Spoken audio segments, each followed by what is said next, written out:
নমস্কার বন্ধুরা, তোমরা সবাই কেমন আছো? সকাল সকাল চলে আসছি রান্নায়। আজকে কিন্তু খুব সুন্দর একটা রেসিপি নিয়ে চলে আসছি। আজকে কিন্তু নিরামিষই রান্না করব। নিরামিষ কি রান্না করছি তোমাদেরকে বলে দেবো। পালং শাক দিয়ে বড়ি দিয়ে কিভাবে নিরামিষ রান্নাটা করলে খেতে ভালো লাগে সেটাই তোমাদেরকে দেখাবো।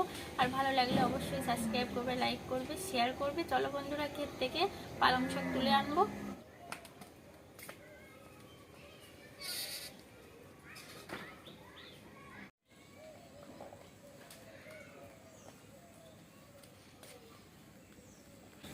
বন্ধুরা, তোমরা তো দেখেছিলে খেতে অনেক সবজি করেছিলাম, লাগিয়েছিলাম, কিন্তু হনু অনেক কখন এসে খেয়ে গেছে, অনেক সবজি খেয়ে নষ্ট করে দিয়েছে।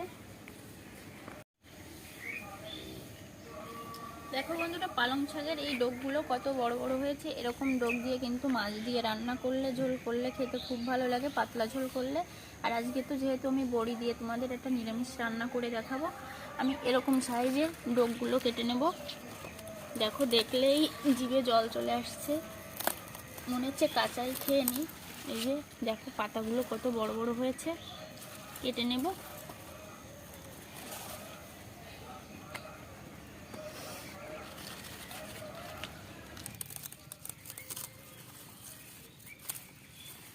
দেখো পাতাগুলো কত বড় বড় হয়েছে।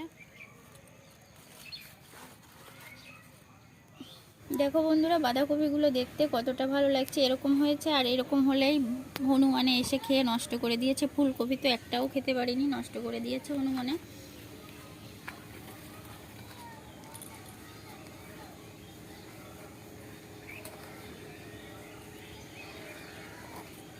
এতটা পালং শাক হলে আমার হয়ে যাবে, চলে যাব রান্নায়।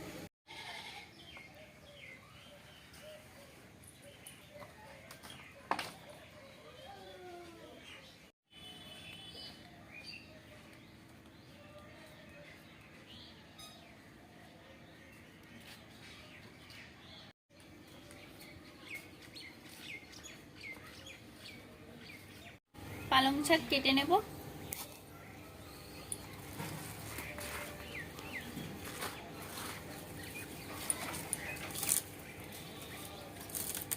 এরকম করে আমি কেটে নিচ্ছি।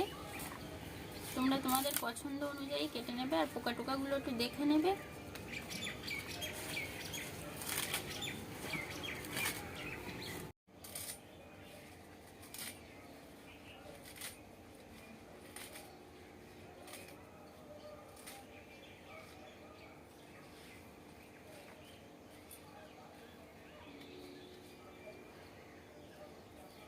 পালং শাক কেটে নিয়েছি, লঙ্কা কেটে নেব। লঙ্কা মাঝখান দিয়ে চিড়ে দিয়ে দিচ্ছি। লঙ্কাগুলো দেখতে ছোট, কিন্তু খুব ঝাল এই লঙ্কায়। ঝালটা তোমাদের পছন্দ অনুযায়ী দেবে, যে যেমন ঝাল খেতে পছন্দ করো। দুটো মিডিয়াম সাইজের আলু নিয়ে নিয়েছি, ছাল ফেলে দিয়ে কেটে নেব। আলুগুলো চৌকো চৌকো করে কেটে নেব, তোমরা তোমাদের পছন্দ অনুযায়ী কেটে নেবে।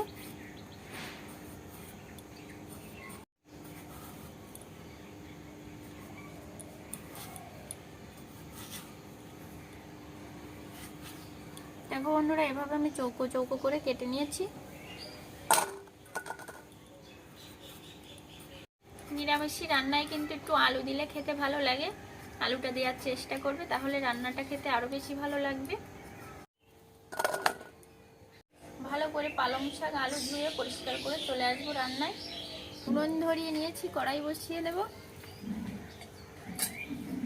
সাদা তেল দিয়ে দেব। সর্ষের তেল দিয়েও তোমরা রান্না করতে পারো। দেখো বন্ধুরা, এই যে এখানে কুমড়োর বড়ি নিয়ে নিয়েছি। এই কুমড়োর বড়িটা কিন্তু বাড়িতেই তৈরি করা, কিন্তু যখন তৈরি করা হয়েছিল তখন আর তোমাদের দেখানো হয়নি। এখন ভেজে নেব লাল লাল করে।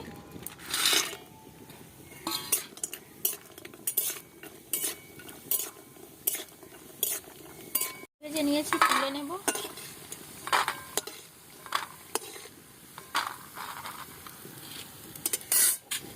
আলু ভেজে নেব।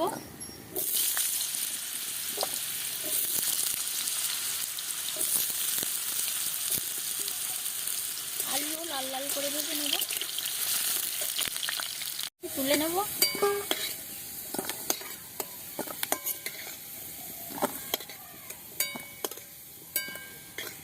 ফোড়ন দিয়ে নেব, 2টো শুকনো লঙ্কা আর 5 ফোড়ন দিয়ে ফোড়নটা দিয়ে নিচ্ছি।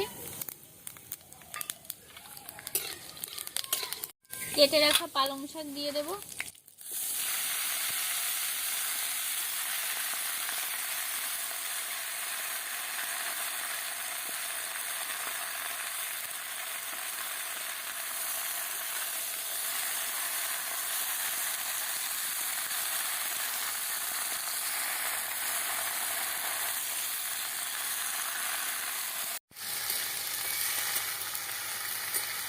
স্বাদ মতো দিয়ে দেব লবণ,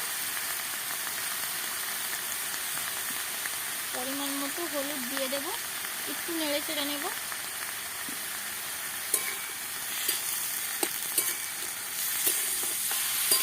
শাক কমে আসলে দিয়ে দেব কুমড়োর বড়ি, ভেজে রাখা কুমড়োর বড়ি,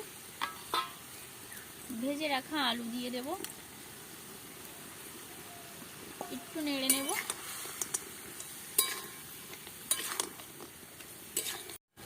বন্ধুরা দেখো, ধোয়ার কারণে হয়তো তোমাদের একটু দেখতে অসুবিধা হচ্ছে, বাইরে রান্না করি তো মাঝে মাঝে হাওয়া দেয়, রান্না করতে একটু সমস্যা হয়। কিছুক্ষণ একটু ঢাকা দিয়ে সিদ্ধ করে নেব।